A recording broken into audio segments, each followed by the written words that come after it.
નમસ્કાર મિત્રો, welcome to world in box. Madhav Dholke આપનું સ્વાગત કરું છું. સરળ અર્થશાસ્ત્ર અંતર્ગત આપણે આજના સેશનની અંદર ચર્ચા કરીશું આરબીઆઈની નાણાકીય નીતિ. જે આપણી ચર્ચા છે એને આપણે કન્ટિન્યુ કરીશું. આપણે અગાઉના સેશનમાં પણ ચર્ચા કરેલી છે કે નાણાકીય નીતિ અંતર્ગત આપણે અલગ અલગ સાધનો જોયા, જેની અંદર પરિમાણાત્મક સાધનો, ગુણાત્મક સાધનો, ખુલ્લા બજારના કાર્યો અને બેંક મૂડી, આ ચાર ભાગની અંદર આપણે નાણાકીય નીતિને વર્ગીકૃત કરી છે.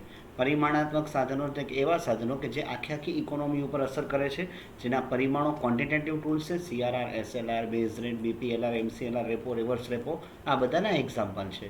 ગુણાત્મક સાધનો તો કે કોઈ પર્ટિક્યુલર સેક્ટરમાં અગર ચેન્જીસ લાવવા છે તો એના માટેના સાધનો હોય છે. ખુલ્લા બજારના કાર્યો અંતર્ગત આરબીઆઈ પોતે બોન્ડની ખરીદ વેચાણ કરે છે, તો જેને આપણે ખુલ્લા બજાર કાર્યો અંતર્ગત કહીએ છીએ. અને બેંક મૂડી અંતર્ગત ક્રેડિટ રેશનિંગ એટલે કે સીઆરએઆર ને એ બધું એનો ભાગ છે. તો મિત્રો, આજના સેશનમાં આપણે લાસ્ટ સેશનની જેમ જ કન્ટિન્યુ કરીશું પરિમાણાત્મક સાધનો સાથે. અને આ પરિમાણાત્મક સાધનોને પણ આપણે ફરી વિભાજિત કરી શકીએ છીએ અનામત પ્રમાણ, લાંબા ગાળાના સાધનો અને ટૂંકા ગાળાના સાધનો. આજના સેશનમાં આપણે ચર્ચા કરવાના છીએ મિત્રો લાંબા ગાળાના સાધનો, જેની અંતર્ગત આપણે ચર્ચા કરીશું બેંક દર અને આધાર દરની. બેંક દરમાં આવશે બેન્ચમાર્ક પ્રાઇમ લેન્ડિંગ રેટ અને marginal cost of fund based landing rate એટલે કે બીપીએલઆર અને એમસીએલઆર. આ બધાની આપણે ચર્ચા કરીશું. શા માટે બીપીએલઆર હતો, હવે એમસીએલઆર શું કેવી રીતે કામ કરે છે, આ તમામ મુદ્દાની આપણે આજના સેશનમાં ચર્ચા કરીશું. આ ઉપરાંત આપણે ચર્ચા કરીશું બેંક રેટની. આ સિવાય અન્ય સેશનની અંદર આપણે ચર્ચા કરેલી છે ઓલરેડી અનામત પ્રમાણની, અને એની અંતર્ગત આપણે ચર્ચા કરેલી છે ટૂંકા ગાળાના સાધનોની પણ. આજના સેશનમાં આપણે ચર્ચા કરવાના છીએ લાંબા ગાળાના સાધનો. તો મિત્રો, આવો ચર્ચા કરીએ લાંબા ગાળાના સાધનો, જેની અંતર્ગત આપણે પહેલાં ભણીશું બેંક રેટ.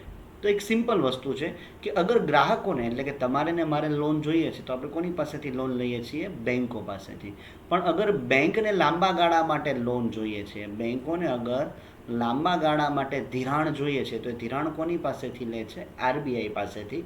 અને આરબીઆઈ જે વ્યાજ દરે બેંકોને લેન્ડિંગ કરે છે, બેંકોને ધિરાણ આપે છે, એ વ્યાજના દરને શું કહેવામાં આવે છે? તો કે એના માટે શબ્દ વપરાય છે બેંક રેટ. એટલે કે આરબીઆઈ માનો કે 5%ના દર પરથી બેંકોને લેન્ડિંગ કરતી હોય તો બેંક રેટ કેટલા ટકા થયો? 5%.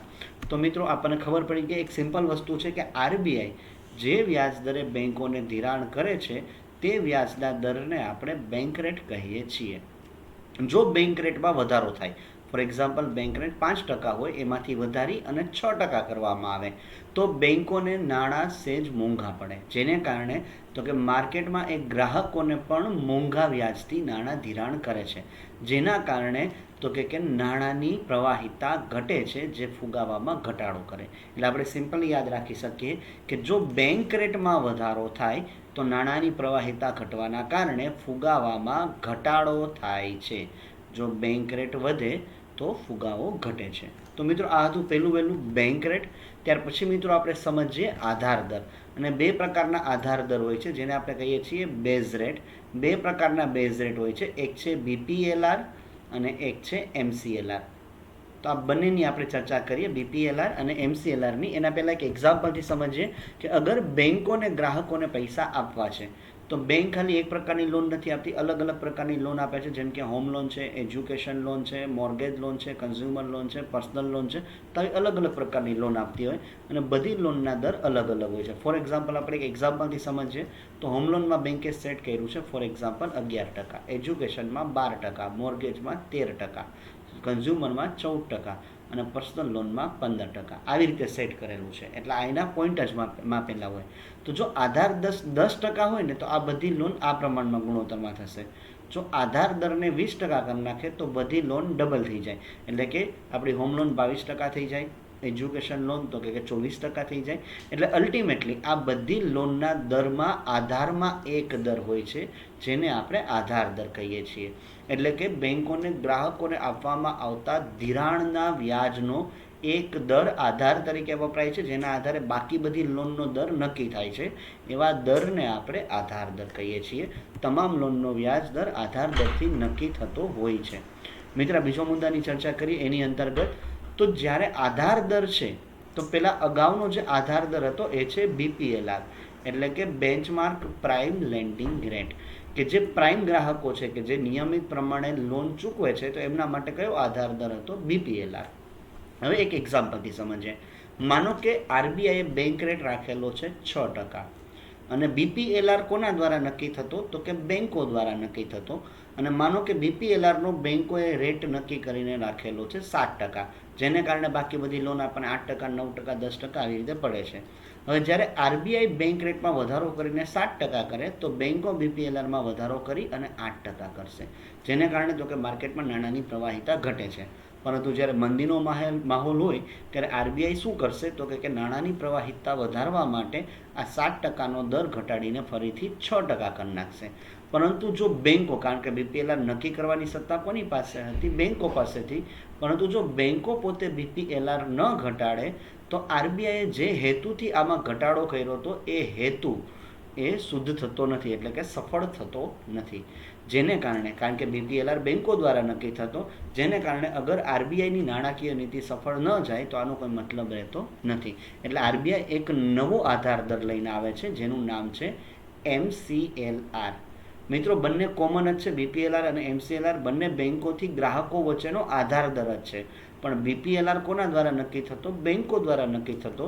MCLRની ખાસિયત એ છે કે કોના દ્વારા નક્કી થાય છે? આરબીઆઈ દ્વારા.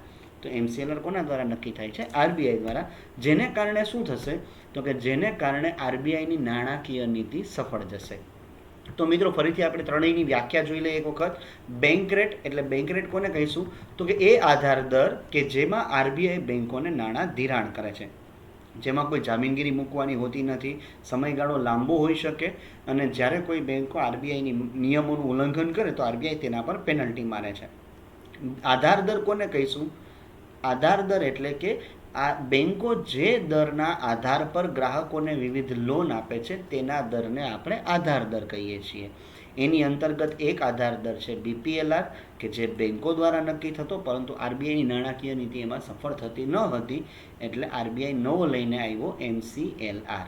અને મિત્રો, આની સાથે કરંટનો મુદ્દો જોઈ લઈએ કે તાજેતરમાં આરબીઆઈએ જે MCLRનો રેટ છે એને જોડી દીધો છે રેપો રેટ સાથે.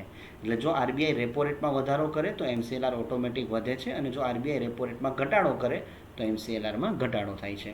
તો મિત્રો, આ સેશનની અંદર આપણે ચર્ચા કરી લાંબા ગાળાના સાધનો, જેની અંદર આપણે ચર્ચા કરી બેંક રેટ, BPLR, MCLR અને આધાર દર.